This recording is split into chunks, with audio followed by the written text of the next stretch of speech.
The European Union put more pressure on Poland's eurosceptic government on Wednesday to scrap changes to its Supreme Court, in a test of the EU's power to impose democratic standards on ex-communist members in the East. The European Commission's decision to issue a formal complaint to Warsaw, a step in the EU's new and untried rule of law process, prompted Poland's Justice Minister to denounce a one-sided opinion showing a distorted image. The warning was announced by the EU's main negotiator, Frans Timmermans, the deputy head of the European Commission.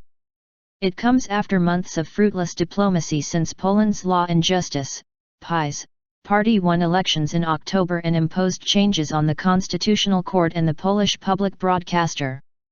Despite our best efforts, until now we have not been able yet to find solutions, Timmermans told reporters. He stressed dialogue would go on and would not speculate on penalties for Poland.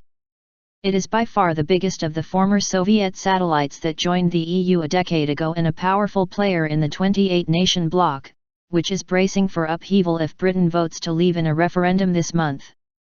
Under a procedure adopted 2 years ago after a frustrating battle between the EU and Hungarian Prime Minister Viktor Orban, Poland has 2 weeks to respond to the formal opinion. If more talks fail, the Commission can recommend its own solution and set a deadline to implement it. Deputy Foreign Minister Konrad Szymanski said Poland was ready for discussion of anti-crisis scenarios to ease EU concern that an increase in the number of judges needed for a ruling, a rejection of pending judicial nominees and other government decisions have undermined the court's independence. But, Szymanski said, the government would not agree to measures that would disappoint its supporters in parliament. They must be in line with the parliamentary majority's expectations, he said. That is the most important thing. European Commission President Jean-Claude Juncker told reporters in Brussels, democracy is more than a parliamentary majority. It's also about civil society. EU dilemmas. More deadlock could trigger the nuclear option of fellow EU states launching a suspension procedure. Warsaw could lose its voting rights in the Union and possibly suffer other penalties, such as a loss of grants and subsidies. However, Orban for one has already said he would veto the unanimity required for that under Article 7 of the EU Treaty. And EU leaders are loath to deepen an East-West split created by the refusal of Poland, Hungary, and others to take in large numbers of refugees to ease the migration crisis in the bloc.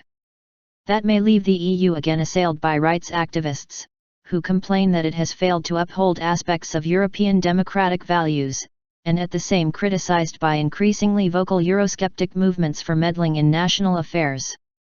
Viviane Reding, a former EU Justice Commissioner who battled with Orban, approved of her successor's move to enforce the rules.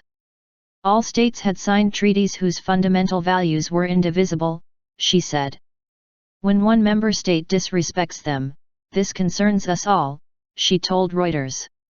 EU leaders recognize, however, that the treaties give them few powers over each other unless the decisions are unanimous. As a result, senior officials in Brussels, when pressed on what may happen next in Poland, stress the role of Poles themselves. The solution is in their hands, said Reding, now a member of the European Parliament.